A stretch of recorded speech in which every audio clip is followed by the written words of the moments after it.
ሰላም ጓደኞች እንዴት ናችሁ? መኪና ውስጥ እየገባሁ ምን ትዝ አለኝ።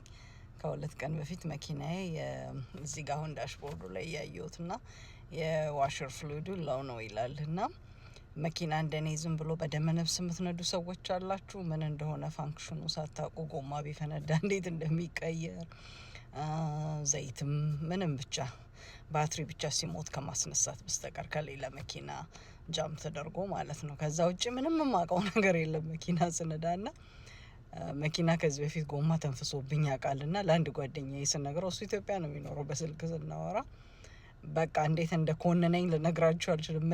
ጎማ ሳትቀይሪ ነው መኪና መንዳት ምትነጁ ምናምን ብሎ በጣም እንትን አለኝና አሁን ደግሞ አንዳንድ እንደዚህ ሲምፕል የሆኑ ነገሮች እንትን ሲሉ ሁልጊዜ ያ ነገር ትዝ ይለኛልና እስካሁንም ጎማ መቀየር አልለመድኩም። ትንሽ አይዲያው አለኝ ግን ምችለው አይመስለኝም። እንዳልኳችሁ ጥያቄ እናንተ ምንድን ናችሁ? ዝም ብላችሁ ነው የምትነዱት ወይንስ አንዳንድ ቤዚክ ነገሮችን ትችላላችሁ? መለመድ ግን ያለበት ይመስለኛል አንዳንዴና እስቲ አሁን ደግሞ ያንን ፍሉዱን ገዝቼ ልምጣና የቱ ጋር እንደሚጨመር ራሱ ማቃ አይመስለኝም። ፊገር አውት ካረኩት አሳያችኋለሁ።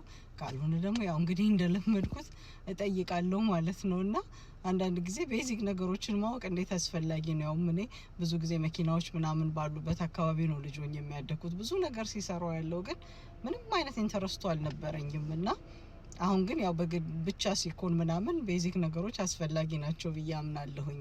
ሁልጊዜ ሰው ከመጥራት ማለት ነው። አትሊስት ጎማ መቀየር እንደዚህ አይነት ነገሮች ምናምን ሲያስፈልጉና ኤኒዌይ እንግዲህ እስካሁን እንትን ያላልነውን ነገር እንሞክራለን። በነገራችን ላይ በጣም ውሃው ብርድ ነውና ለዚህ ነው ስካርፍ ምናምን አድርጌ ክርስማስ ትሪ መሰልኩት።